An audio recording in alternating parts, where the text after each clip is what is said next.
Hey guys, welcome back to A Vintage Halloween, and this week I thought we'd talk about spooky kids books and part 2 of my series about spooky kids books. So, this week I want to talk about 3 sort of chapter books that I really enjoyed as a kid, and I sort of reread them every year, and they are so fun. So, we're going to start with this classic. So, picture New England, picture around 1990, 1991. It is crisp fall in Massachusetts, and little tiny baby Laura, which is me, was super excited because it was the book fair. And you know, the Scholastic Book Fair was like heaven in a handbasket for kids. Like, it was so exciting. I loved it. And so this year, that year, 1990, 1991, I found the motherlode of spooky kids books. So I wanted to show you the first one that I bought, and I bought it at the book fair. It is the classic The Legend of Sleepy Hollow by Washington Irving. And if you look in the front, you can see I wrote my name, and that's the stamp that I purchased it. So this one was $2.50. So, I don't know how old I was then, like 10. A 10-year-old buying something for $2.50, that's like a lot of your like hard saved moolah. But I love this. It's the classic by Washington Irving. It is the Headless Horseman, it is Ichabod Crane, it is everything that is delightful. You can easily read this in like an afternoon, and it's really fun. I, of course, as a kid, was convinced that the Headless Horseman was real. There are sort of, different people that say, no, it was Brom Bones dressed up, in a costume to get rid of Ichabod Crane. That's what my dad thinks. As a 10-year-old, I'm like, no, it's obviously real. Like, I've watched the Bing Crosby version that Disney's done. Like, I know that it's the Headless Horseman. So I just love this book. It's a classic. It is a wonderful classic. It's short. You can read it in an afternoon, like I said, and it's just magical. Should we read the back, shall we? Let's read the back. The Legend of Sleepy Hollow. Sleepy Hollow is a strange little place, some say bewitched. We like that. Some talk of its haunted valleys and streams, the ghostly woman in white, eerie midnight shrieks and howls, but most of all they talk of the Headless Horseman, a huge shadowy soldier who rides headless through the night, terrifying unlucky travelers.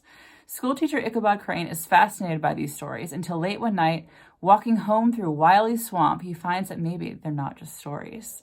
What is that dark, menacing figure riding behind him on a horse? And what does it have in its hands? And why wasn't Schoolmaster Crane ever seen in Sleepy Hollow again? I love how they take a classic like this and they make it accessible to children. And I love how they sort of pivot the story on, ooh, is it real? Is it not real? Like, what happened? He's in a Sleepy Hollow. Like, what happened? So, growing up with the Bing Crosby like animated Disney version of this story, I love to read it. And so I loved it as a kid, and I still love reading it every year. So highly recommend. Okay, the next one was also purchased at the book fair. This isn't my copy as a child. I don't know what happened to my copy. I think that it was probably tossed. I had a lot of kids stuff that was just tossed. When we moved to Texas, our house in Massachusetts was very large. We're moving to a much smaller place, so we're downsizing. So I think that it just got tossed, like kids stuff do. So I went on to Etsy and I ordered the exact same edition that I had, because it means that much to me. And I'll show you. It's another book fair purchase. I think I bought it the same year I bought The Legend of Sleepy Hollow. Mary Downing Hahn, classic. And those of you who, sort of grew up in the 90s, like the late 80s, I'm sure y'all have also read this. There's a lot of glare. It's called Wait Till Helen Comes by Mary Downing Hahn. And this book cover scared the daylights out of me as a kid. I mean, the 80s mullet, the hair, but like, look at the creepy ghost. Like, It reminded me of my ghost experiences as a kid. So like, it always creeped me out. So I'm like, when I decide to buy this book again, like I have to find the same edition that I had. I think it's published by Avon, and yeah, I think late 80s, early 90s. Let's read the back, shall we? Okay, beware of Helen.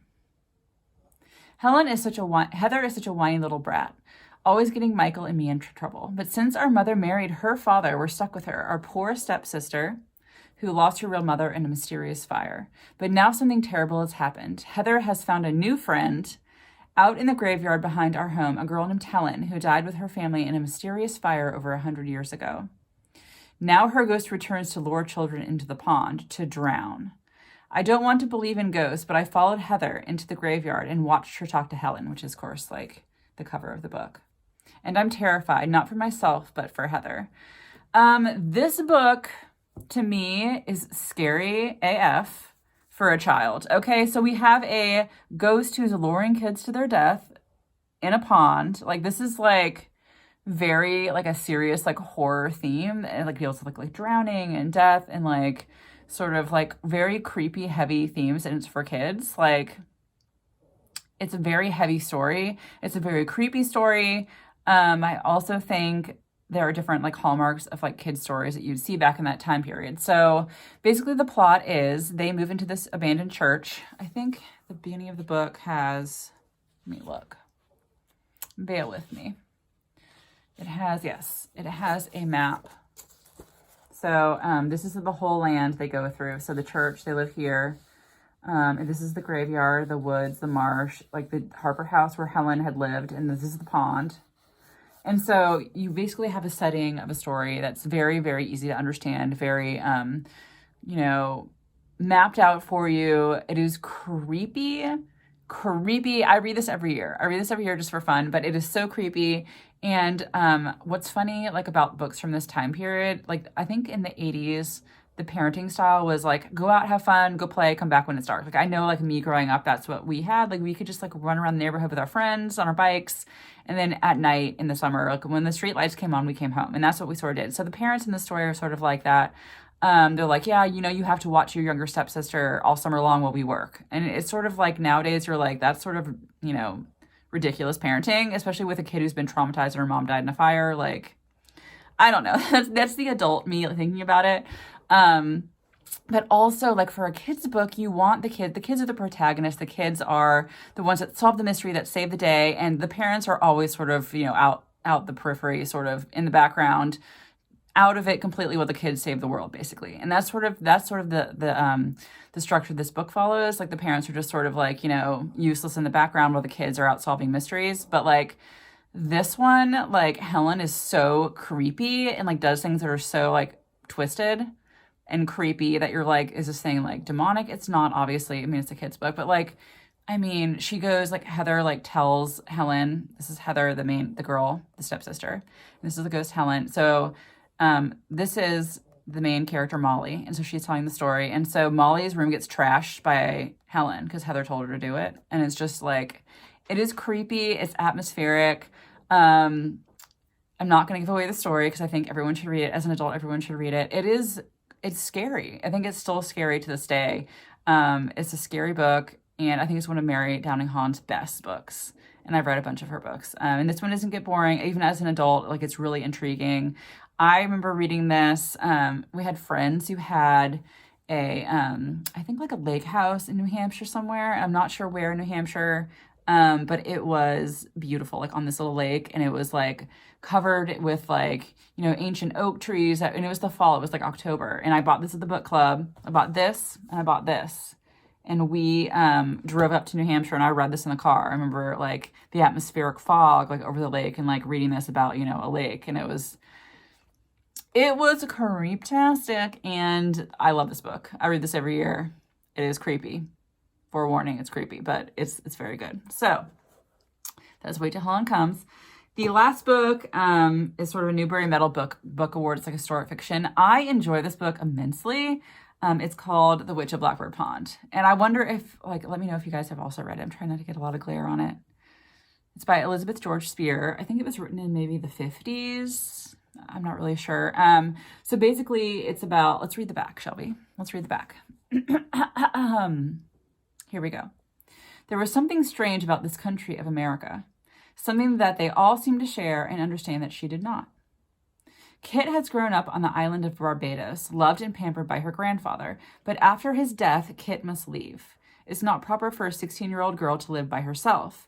She's heard stories about her aunt and uncle who live in the colony of Connecticut.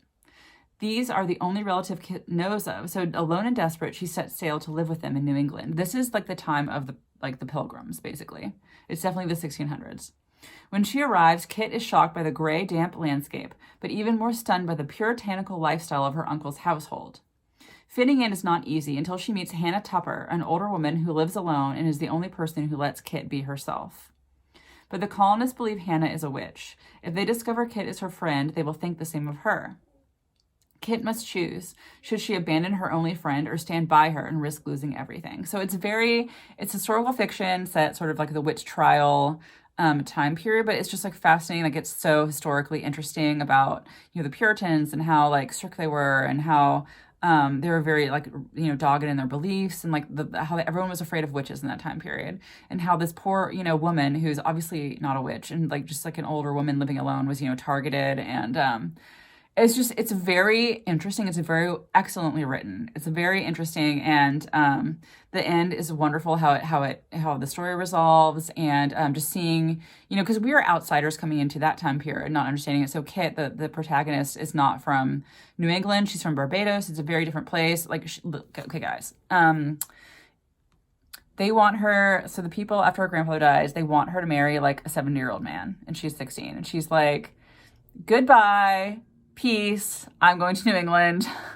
I don't blame her. Like, that's just, it's a child marrying an old man. I don't know. So I guess that was the time period. But anyway, so it's very atmospheric. Like Wait Till Helen Comes. It's very interesting. I think it's a wonderful book for kids. It's not as scary. Wait Till Helen Comes is probably the scariest one you're going to read of the three. But I love it. It's very good. Just the way it resolves is really good. So I highly recommend The Witch of Blackbird Pond. So those are my three for this week. The Witch of Blackbird Pond, Wait Till Helen Comes, Legend of Sleepy Hollow. I tend to read these once a year.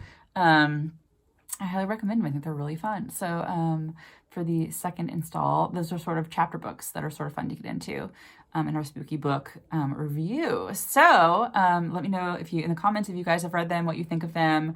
And yeah, thanks for tuning in. I will be back with more next week.